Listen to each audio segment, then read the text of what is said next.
Catch the latest on Formula One with RJ Rishi Kapoor and Kunal Shah at autoX.in. It's 7 on 7 in race number 7. Unfortunately, it was not car number 7. I cringed my teeth when I saw that. My name is Rishi Kapoor and this is Kunal Shah. Hi Kunal. Hey Rishi, what's happening? Oh, good morning. I didn't have a very good sleep last night because Canada, you see, is actually in the wee hours of the day. It really is a great race to watch. Yes, it's a wonderful race. Tell me about it. I still need to finish a few more race reports. What happened is in the start of the race, I thought Vettel would run away with the race and it will be a very typically boring Red Bull victory and all. But good to see Hamilton saving some tires. Wow, where did that come from? Yeah, I was hoping as well that it doesn't end up being a boring race because the initial laps had the feeling that it would be. Mm-hmm. But what a drive by Hamilton to actually end up making one more pit stop and then overtaking an Alonso Twice. And a Vettel on track twice. Deserved to be the 7th driver winning this season. But let me put it up this way. Did Ferrari give him the win by making that mistake, or did actually Hamilton earn it? Because both could be right.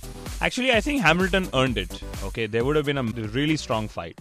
But the way Alonso has put it post-race that, they expected to be on a one-stopper. Mm-hmm. Possibly they just threw the victory away out there. You can't be stopping once in Canada. It's not Monaco like you said earlier. If you have a Farauber on you, which is an adaptation of the Sauber, if the Sauber can stop once and still make it to the podium, why can't you? See, it made it to the podium, not the top step of the podium. Maybe that's the difference, I'd say. But Checo, what a brilliant race. Perez is what a find to this season he is. He's brilliant, and I don't know how he and Grosjean brought those tires to life at 43 degrees, which is never expected in Canada. I think 15th to 3rd is brilliant for Perez.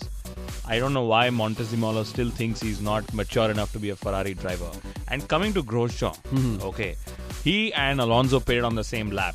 He made his tires lap, I think, 55 laps, and Alonso could only manage his tires for 45 laps. Imagine. Now that you bring up the one-stop strategy, Weber was on a proper two-stopper, but he couldn't make the Red Bull look fast. Now, that's something I'm a little worried about, which means their qualifying pace was... Qualifying pace was good. Actually, very honestly, my predictions were that race pace, Red Bulls have been quick leading up to the Canadian Grand Prix. I was hoping Vettel and Weber will end up being quicker.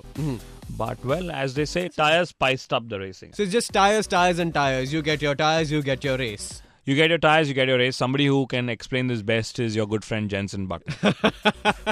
My friend Jensen Button has actually said, I'm clueless. I don't know where I'm going. I don't know what's happening. I feel bad for him. I really feel bad. He's the man he's the tire man. Exactly. All of us, when he won in Melbourne, thought, is he going to be the guy who'll nurture the tires and nurse the tires and everything else? And here he's struggling. I mean, he finished way off the pace of the front runners. He was even, he was behind the midfielders as well. Yes, he was lapped by Hamilton, which is big amount of shame because if the race-winning car laps you and you're his teammate, there's something wrong. You need to return a few millions from your paycheck. But Checo, I'm sure he's going to get a paycheck from Ferrari someday.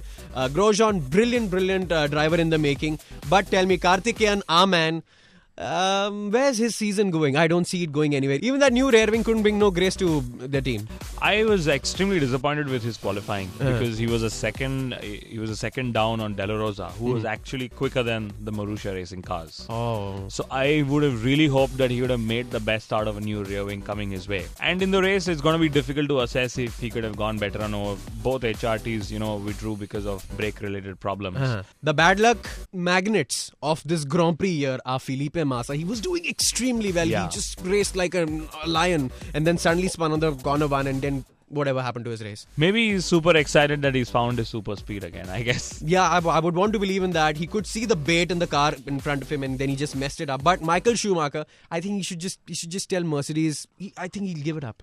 I don't know. I don't even know what to say about Schumacher. It was so unfortunate that he's been at the receiving end at all times. It's just so unfortunate. And in the past, it never used to happen. He used to always have a Ferrari, which is a fortress, and all the bad things used to happen to Barrichello. That nothing would happen to his car. Absolutely. But I don't know. It's what's going to take. None of the Havans that you've done have ever worked.